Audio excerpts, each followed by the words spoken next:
Ma petite amie depuis 5 ans m'a présenté comme son colocataire à la fête de son entreprise. Quand je l'ai confrontée, elle m'a dit que j'avais de la chance qu'elle me garde. J'ai été d'accord et je me suis excusé. Le lendemain, j'ai déménagé pendant qu'elle était au travail et j'ai laissé un mot disant « Bonne chance pour payer le loyer, colocataire ». Elle n'arrête pas d'appeler depuis. Avant de commencer, je veux juste vous dire merci d'être là. Ça compte énormément. Mais regardez ça, seulement 6% des personnes qui regardent sont abonnées. Si vous aimez ces histoires et que vous voulez en soutenir davantage, un simple clic fait une énorme différence. Avez-vous déjà vu votre vie entière basculer en une seule soirée? Moi, oui. À un moment, j'aidais ma petite amie depuis 5 ans à se préparer pour le gala annuel de son entreprise, et l'instant d'après, j'entendais le mot qui allait tout faire s'effondrer, colocataire. Un peu de contexte. Je m'appelle Noah, 38 ans, directeur marketing dans une entreprise de taille moyenne. Ma petite amie, ou plutôt mon ex-petite amie, Vanessa, 36 ans, est cadre commercial dans l'industrie pharmaceutique. Nous nous sommes rencontrés lors d'un tournoi de golf caritatif, avons emménagé ensemble après 1 an et avons construit ce que je pensais être une relation solide. Nous n'étions pas mariés, mais nous en avions discuté, avions choisi des prénoms pour de futurs enfants, la totale. Le problème a commencé il y a 6 mois, lorsque Vanessa a reçu une promotion importante, directrice régionale des ventes. Un titre impressionnant, une augmentation de salaire substantielle, et soudain, elle voyageait 2 fois par mois pour des conférences et des réunions régionales. Je l'ai soutenue complètement, j'ai pris en charge plus de responsabilités ménagères, j'ai réorganisé mon emploi du temps pour m'adapter à ces nouvelles exigences, et je l'ai même aidé à préparer ses présentations quand elle était sous pression avec les délais. Avec le recul, c'est à ce moment-là que les choses ont commencé à changer. De petites choses au début. Elle mentionnait ses collègues, mais ne suggérait jamais que je les rencontre. Nos photos ont disparu de ses réseaux sociaux. Elle a commencé à s'habiller différemment, portant des tenues et des styles de maquillage que je n'avais jamais vus. Quand je la complimentais, elle disait « C'est ce que portent les professionnels à mon poste ». L'implication étant que je ne comprendrais pas, malgré mon propre poste de direction. Le mois dernier, son entreprise a annoncé son gala annuel. Tenue de soirée exigée, conjoints et partenaires bienvenus. Vanessa m'a d'abord dit que l'événement était réservé aux employés. Je n'ai découvert la vérité que lorsque je l'ai surprise au téléphone en train de discuter de ce que les maris de ses collègues porteraient. Quand je l'ai confrontée, elle a prétendu qu'elle essayait juste de m'épargner une soirée ennuyeuse. Après quelques discussions, elle a accepté que je vienne. J'ai même acheté un nouveau costume pour l'occasion. Rien d'extravagant, juste un Armani bien taillé qui a coûté $3000. Je voulais avoir l'air à la hauteur pour sa grande soirée. Le soir du gala est arrivé. Vanessa était magnifique dans une robe de créateur noir que je n'avais jamais vue auparavant. L'événement se déroulait dans un hôtel chic du centre-ville, avec open bar et traiteur gastronomique. Je m'amusais bien, en fait, discutant avec les autres invités pendant que Vanessa faisait le tour de la salle. C'est là que c'est arrivé. Le vice-président de sa division s'est approché de nous, la main tendue vers moi. Alors, vous devez être le colocataire dont Vanessa parle. J'ai attendu qu'elle le corrige. En fait, nous sommes ensemble depuis 5 ans, m'attendais-je à ce qu'elle dise. Ou, voici mon petit ami, Noah. Au lieu de ça, elle a hoché la tête. Oui, Noah et moi partageons un appartement en centre-ville. C'est tellement pratique pour les trajets. Le VP a fait la petite conversation pendant encore 1 minute avant de s'éloigner.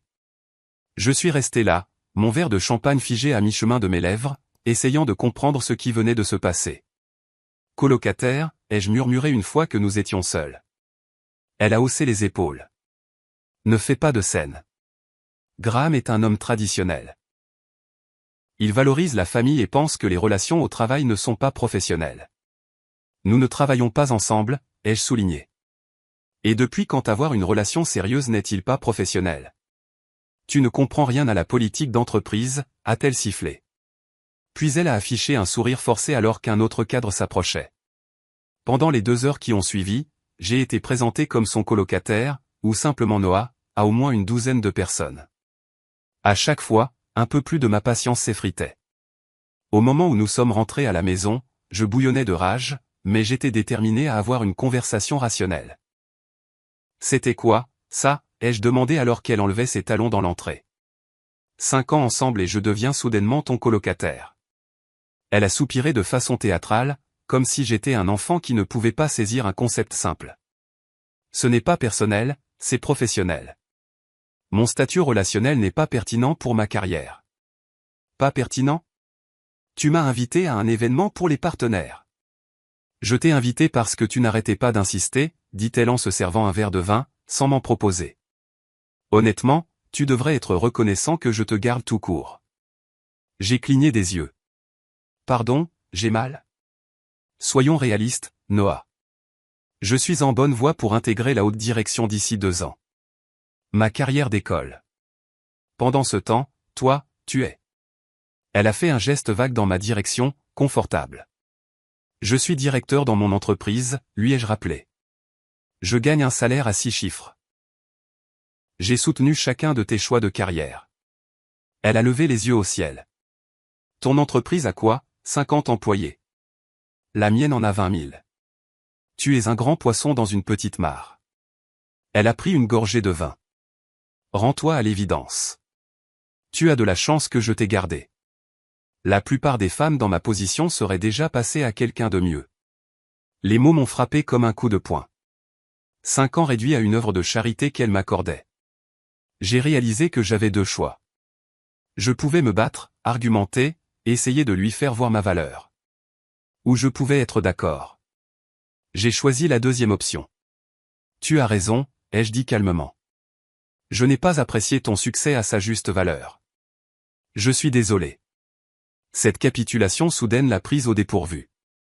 Son expression est passée du mépris à la confusion, puis à la satisfaction. Eh bien, je suis content que tu comprennes. Je comprends maintenant, les jeux assurés. Ce ne sera plus un problème à l'avenir. Elle a semblé satisfaite de ma réponse. Nous sommes allés nous coucher sans autre discussion, bien que nous ayons dormi avec plus de distance entre nous que d'habitude. Elle est partie tôt le lendemain matin pour un petit déjeuner d'affaires, portant toujours les boucles d'oreilles en diamant que je lui avais offertes pour notre 4e anniversaire. Dès que sa voiture est partie, j'ai commencé à exécuter le plan que j'avais formulé pendant ma nuit blanche. D'abord, la documentation. J'ai pris des photos de tout dans notre appartement, en me concentrant sur les articles que j'avais achetés. Notre bail, qui était à nos 2 noms, mais pour lequel j'avais payé la caution. Les relevés bancaires montrant mes contributions à nos dépenses communes. Des captures d'écran de mes virements mensuels sur notre compte joint qui couvraient 70% de notre loyer et de nos charges, parce que ma petite marque d'entreprise me payait plutôt bien. Ensuite, j'ai passé des appels, à ma banque, à mon avocat, à mon patron. À midi, j'avais tout mis en branle. Puis j'ai fait mes bagages. Efficacement. Stratégiquement. J'ai pris seulement ce qui était indiscutablement à moi, vêtements, effets personnels, héritages familiaux. J'ai laissé derrière tout ce que nous avions acheté ensemble, tout ce qui pouvait être considéré comme un cadeau pour elle. J'avais en fait contacté une entreprise de déménagement la veille, pendant que Vanessa dormait, expliquant ma situation sans les détails émotionnels. J'ai besoin de déménager pendant que mon ex est au travail demain, c'est tout ce que j'ai eu besoin de dire. Ils avaient déjà entendu ça. Le supplément pour un service le lendemain était élevé, mais valait chaque centime. Les déménageurs sont arrivés à 13 h comme prévu. À 15 h, l'appartement était à moitié vide. Mon bureau, parti. Les meubles du salon que j'avais apportés de mon ancien appartement, parti. Le système de divertissement coûteux, parti. Les œuvres d'art originales que j'avais collectionnées, parti. Même le réfrigérateur et le combo laveuse-sécheuse que j'avais acheté quand nous avons emménagé, parti. Ce qui restait était un appartement partiellement meublé avec des vides notables, comme des dents manquantes dans un sourire. J'ai laissé notre lit. Elle pouvait garder ce souvenir. La table de la cuisine qu'elle avait choisie. Ses vêtements, bien sûr. Les objets de décoration qu'elle avait sélectionnés. J'ai écrit un simple mot et les laissé sur le comptoir de la cuisine. Bonne chance pour payer le loyer, colocataire. J'ai couvert ma part jusqu'à la fin du mois. Mais c'est là que l'histoire prend une autre tournure. Je n'ai pas seulement déménagé. J'ai tourné la page, avec un plan. Vous vous souvenez quand j'ai dit que j'avais appelé ma banque, mon avocat et mon patron? Voici pourquoi. Appel 1, séparer nos finances. Pas seulement fermer les comptes joints, mais lancer un audit financier complet de notre relation. Chaque dépense partagée, chaque voyage, chaque cadeau, documenté et évalué. Appel 2, examiner nos enchevêtrements juridiques. Nous n'étions pas mariés, mais nous avions des investissements ensemble, des intérêts immobiliers, un accord de propriété partagé pour un chalet à la campagne. Des liens juridiques qui nécessiteraient un démêlage minutieux. Appel 3, mettre en œuvre mon plan de carrière de secours. 6 mois plus tôt, on m'avait offert un poste dans une grande entreprise à Chicago, avec un salaire presque triple de mon salaire actuel. J'avais refusé parce que le travail de Vanessa était ici. J'ai appelé pour voir si l'opportunité était toujours disponible. Elle l'était. Ce que je ne savais pas à l'époque, c'est que Vanessa menait une double vie bien au-delà du simple fait de m'appeler son colocataire à un événement professionnel. Plus tard cet après-midi-là, alors que je m'enregistrais dans un hôtel, j'ai reçu un appel d'un numéro inconnu.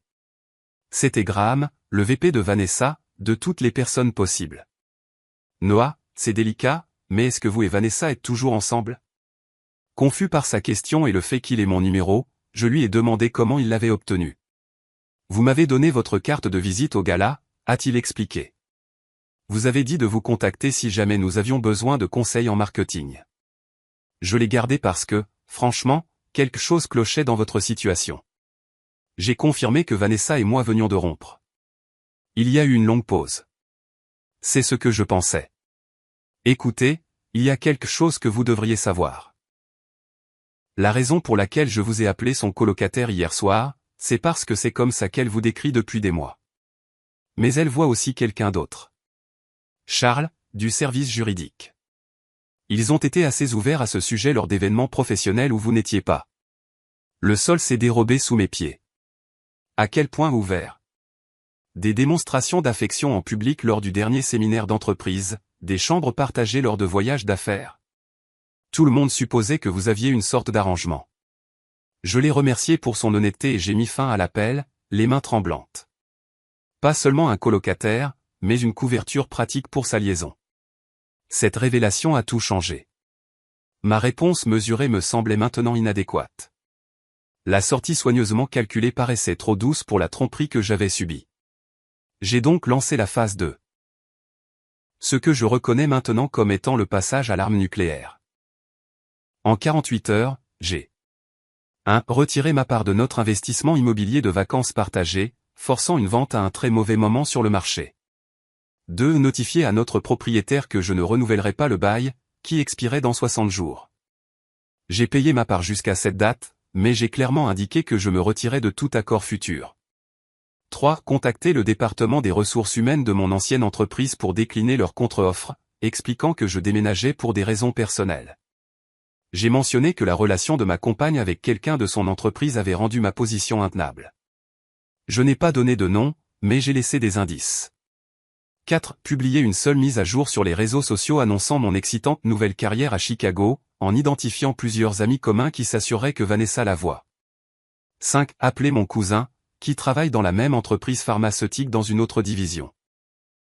Je lui ai raconté ce qui s'était passé, sachant que la chaîne des ragots de bureau s'activerait. Les appels ont commencé ce soir-là. D'abord de Vanessa. Des dizaines de messages de plus en plus frénétiques.